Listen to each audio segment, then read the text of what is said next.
আসসালামু আলাইকুম ওয়া রাহমাতুল্লাহি ওয়া বারাকাতুহু। সুপ্রিয় শিক্ষার্থীবৃন্দ, আজকের ভিডিওটিতে আমরা আলোচনা করব ইসলামী বিশ্ববিদ্যালয়ে কাট অফ মার্ক 2024 অর্থাৎ 2024 সালে গুচ্ছ ভর্তি পরীক্ষায় কত মার্ক থাকলে তোমরা ইসলামী বিশ্ববিদ্যালয়ে যে কোনো একটি বিষয়ে ভর্তি হতে পারবে বা সর্বনিম্ন কত মার্কে তোমরা ইসলামী বিশ্ববিদ্যালয়ে পড়ার সুযোগ পাবে সে বিষয়টি নিয়ে। তো বন্ধুরা, চলো ভিডিওটি শুরু করা যাক। তার আগে এখনো তোমরা যারা অ্যাডমিশন 24 চ্যানেলটি সাবস্ক্রাইব করোনি অবশ্যই সাবস্ক্রাইব করে দেবে, যাতে পরবর্তী সকল আপডেট তোমরা সবার আগে পেতে পারো। তো বন্ধুরা, চলো শুরু করা যাক।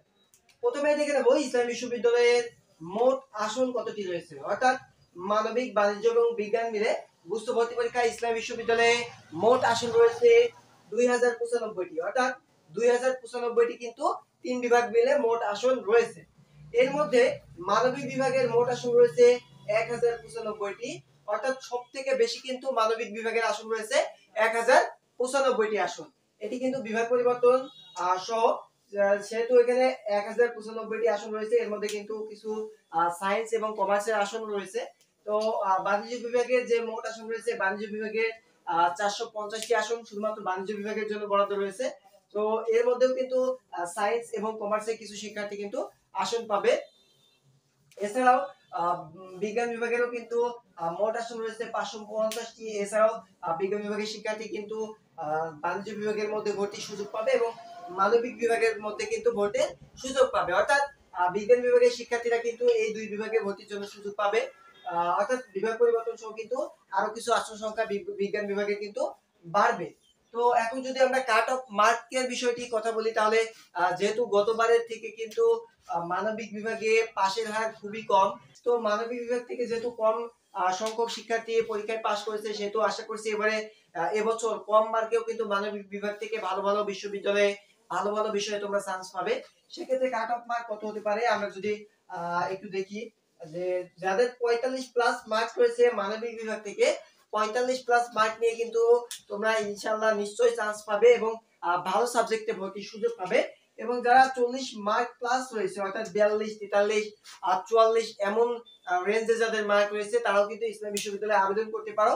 শেষ পর্যন্ত কিন্তু তাদেরও একটি বিষয় আসতে পারে। তো আমরা যদি বাণিজ্য বিভাগের যে কাট অফ মার্ক রয়েছে সে বিষয়টি দেখি, তাহলে বাণিজ্য বিভাগে তোমাদের যাদের 55 প্লাস মার্ক রয়েছে তারা অবশ্যই আবেদন করবে, তাদের বিষয় আসার সম্ভাবনা রয়েছে অনেক বেশি। আর যাদের 53 প্লাস মার্ক রয়েছে তারাও ইসলাম বিশ্ববিদ্যালয়ে আবেদন করতে পারো। সেক্ষেত্রে তোমাদের কিন্তু চান্স পাওয়ার পসিবিলিটি রয়েছে। অর্থাৎ তোমরা যারা 55 প্লাস রয়েছে তারা অবশ্যই ইসলাম বিশ্ববিদ্যালয়ে ইনশাআল্লাহ আসন পেতে পারো। এটা তোমাদের শুধুমাত্র কাট অফ মার্কে একটি ধারণা দেওয়ার চেষ্টা করছি, তোমরা আবেদন করবে কিনা এই বিষয়টি তোমরা সঠিকভাবে সিদ্ধান্ত নিতে পারবে ইনশাআল্লাহ এই ভিডিওটি দেখলে। আর বিজ্ঞান বিভাগ থেকে যাদের 35 প্লাস মার্ক রয়েছে, যেহেতু বিজ্ঞান বিভাগে পাশের হার খুবই কম এবছরে, সেহেতু বিজ্ঞান বিভাগ থেকেও কিন্তু কম মার্কে কিন্তু বিভিন্ন বিশ্ববিদ্যালয়ে তোমরা ভালো বিষয়ে চান্স পাবে। সেক্ষেত্রে তোমরা যারা 35 প্লাস মার্ক পেয়েছো সকলে ইসলাম বিশ্ববিদ্যালয়ে আবেদন করবে।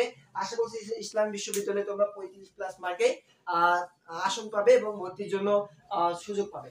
তো ইসলাম বিশ্ববিদ্যালয়ে অবশ্যই তোমরা 35 প্লাস মার্ক নিয়ে আবেদন করলে কিন্তু চান্স পাওয়ার একটি বেশি পসিবিলিটি রয়েছে। তো ইসলাম বিশ্ববিদ্যালয়ের সম্ভাব্য কাট অফ মার্ক কেমন হতে পারে সেই সম্পর্কে তোমাদেরকে সঠিক ধারণা দেওয়ার চেষ্টা করেছি। অবশ্যই ভুল ত্রুটি তোমরা ক্ষমাসুলভ দৃষ্টিতে দেখবে। আশা করছি ভিডিওটি তোমাদের জন্য হেল্পফুল হবে। সবাই ভালো থাকবে। ফিরে আসবো নতুন কোনো আপডেট নিয়ে। আসসালামু আলাইকুম ওয়া রাহমাতুল্লাহি ওয়া বারাকাতুহু।